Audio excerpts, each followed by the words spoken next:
About 6 months ago I decided to add a record player under the television to play through my AV amp. Initially I had my mind set on a drawer loading turntable because of the way it would fit neatly inside the cabinet. Unfortunately that dream came crashing down to earth, presumably along with the cargo plane that delivered the record player. So in the end I decided on this nice compact linear tracking Technics turntable that would fit neatly on the top of the cabinet, and I'm very happy with it. However, that wasn't the full story, as there was another record player I tried out before settling on that Technics all those months ago, and this video is about that turntable and why it was cast aside. Going back even further, you may remember my video about the Sharp RP117 drawer loading turntable. I repaired that one back in 2016. It was one of a small number of turntables that was capable of automatically playing both sides of a record. The only issue though was that with it being from Sharp, like many of their products of the time, it was high tech but not exactly high quality. One name from that time that I did associate with high quality hi-fi though was Sansui, the company behind my excellent XRQ7 turntable, and it just so happened that Sansui also made a drawer loading turntable, so could this be the combination of quality and convenience that I was looking for? Well, the answer's no, but let's not get ahead of ourselves here. The Sansui PL95R is a computerized direct drive drawer loading auto-reverse turntable from 1985. And by auto-reverse they mean both sides play. It's an absolute monster of a device, as large as many Laserdisc players. It has all the high-tech turntable features of the time, including direct track access, auto record size detection, and being front-loading it can be stacked under other devices or fit conveniently inside a cabinet. So this seemed like the ideal second record player for me to fit under the television. The drawer loading mechanism on this one is particularly well thought out, I think, as there's no need at all to touch a record when you're inserting or removing it. Just slide the disc halfway out of a sleeve and you can easily place it on the platter. To give you a better view of how the record protrudes out beyond the edge of the drawer, here's an overhead view, and admittedly the mechanism is a little bit sluggish, but then you've also got to take into account you only have to put a record in once to play both sides. The membrane buttons are conveniently located at an angle so you can see them from above, and they enable you to play a whole album, one or both sides, and to select or deselect individual tracks. Of course there's a full manual override, and if you've got a 12-inch that plays at 45 or a 33 1/3 7-inch, it can play those too. You can change the program while the record's playing to move to the next track, or deselect the tracks on an album that you don't want to play. The currently playing track is indicated by a rapidly flashing LED, and the next track in line indicated by a slower one. The tracks will play in whatever order you've pressed the buttons. And of course, to assuage the usual fears, yes, it will play an album with more than 8 tracks aside, just like any other record player. The track buttons aren't a limitation, they're an option. It will also play coloured vinyl and patterned vinyl, picture discs, without any problem. The only exception is clear vinyl, which can trip up the sensor that detects the size of a record. And for this reason there's supposed to be a rubber cap that's inserted into a hole to indicate to the sensor that you're playing a 12-inch record. Now my machine was missing that cap, but I found a suitable replacement in the hardware box. You don't need to worry about that catching on a record, as the centre of the turntable, which incorporates a 45 RPM adapter, lifts the record up and away from the base of the drawer when it's played. Now from experience I know that whenever I mention a drawer loading record player, a lot of people will want to change the subject around to be talking about the flipping ELP laser turntable instead. A few times a week I'll get an email asking me if I've ever heard of this amazing development in record playing technology, so let's try once more to put this to rest, and then I promise I'll never mention it ever again. First, if you're really interested in learning more about the laser turntable, your first stop should be the Wikipedia article. The links from there will take you through to a couple of reviews of this turntable. Now, as soon as you do start reading that, you'll start hearing warning bells, or at least you should do. You see, the first reviews of this are old. The one here is from March 2000. A very similar model of turntable is currently shown on the ELP website as being new. That's a WordPress site that's not been updated since 2016. In the year 2000, one of these laser turntables cost $20,500. But it didn't stop there, as you'd also need a really good record cleaner to go along with it. They suggest one that costs another $13,500. Why the cleaner? Well, because laser turntables can't cope with any dust. Any specks of dirt get read by the laser and create a sound described in this review as sounding like someone munching potato chips. It says you simply have to clean, preferably wet clean a record before playing it on the laser turntable, although it says that if a record has recently been wet cleaned, vacuum dry and properly stored, it is possible to play it after thoroughly re-vacuuming it. Does this still sound like a good idea to you? Now, I recently saw a new machine on eBay for the bargain sum of $15,000 plus $600 postage, and to that I'd also have to add on import duty and 20% VAT. That's tax for those people that don't know. Also, bear in mind that the laser turntable can only play black vinyl, so you need to keep a separate stylus equipped record player around if you've got anything else. So here's my final word on this. I won't be making a video about it. Even if it was a tenth of the price, I still would not want one. And if I had that kind of money lying around, I could think of much better ways to spend it.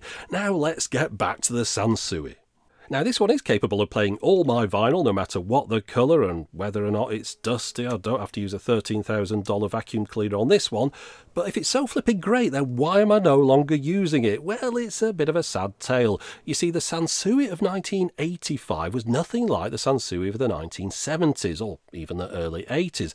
The company that made beautiful high-quality hi-fi like this. During that period, even when they were making something as mundane as a stack system, they couldn't help but make it a brilliant one. In fact, the Prion power amp from this 1980s system made a recent appearance in the film Aquaman. 38 years after these things came out, they still look amazing enough to put in a feature film.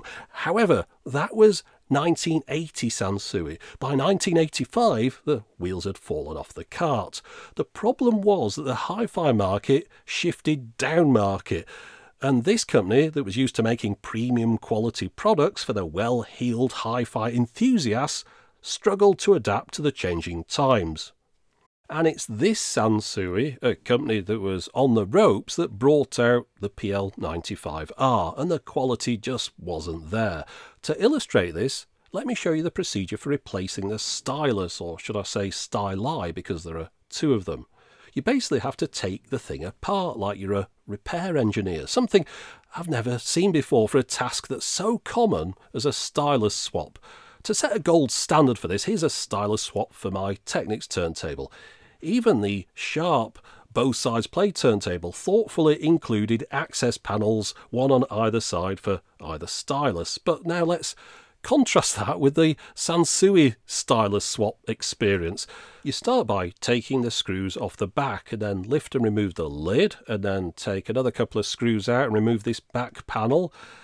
And then you unclip the whole front control pad section, but you've got to be careful not to snap off any of the thin plastic arms that hold it in place. And then, without snagging any of the wires, lift that up and out of the way, and you can finally see a stylus. You can also immediately determine from the plastic construction that this is not a high quality tone arm, and in fact the stylus itself is a low end design which is borne out by the economical price of replacements. Now I can get a budget stylus too for my Technics turntable, but I could also spend a lot of money on them. There's only the budget option available for the Sansui, as spending any more wouldn't bring with it any improvement. But then again, the whole thing is budget. Just looking around inside, there's absolutely no quality to be found. It's a rat's nest of wires, string-driven pulleys and plastic. This is the kind of thing I'd expect to see inside a 1980s MIDI system that was thrown together and badged up as Amstrad, Crown, Matsui or Seisho. It's all show and no go, borne out by the wow and flutter scores of 0.08%. Compare that to the 1980 Sansui XRQ7, which added another decimal place. However, looking at the other turntables that Sansui sold around this time shows that this wasn't an isolated case. There was a deterioration in performance across the whole range when compared against the models that they sold 5 years earlier. However, I would still have been tempted to turn a blind eye to the shoddy internals if it had been working properly. I mean, it's only a second turntable, it's not my main one, but unfortunately it also has a few issues. First off, whenever a track is accessed directly, it puts the stylus down too soon and ends up playing the last 20 odd seconds of the previous track. Now, it automatically mutes this until the track that you've selected starts playing, but that also means I'm listening to up to 30 seconds worth of silence every time I access a track. Okay, so that's not a deal breaker. I could have just lived with that. I tend to play a full album anyway rather than selecting individual tracks, but the next problem is a little bit more serious. It's running slow, quite a bit slow, and to demonstrate this I'll play the same record on my Sony PSF9 on the right channel and the Sansui on the left. This is going to mess up headphone users, but here we go.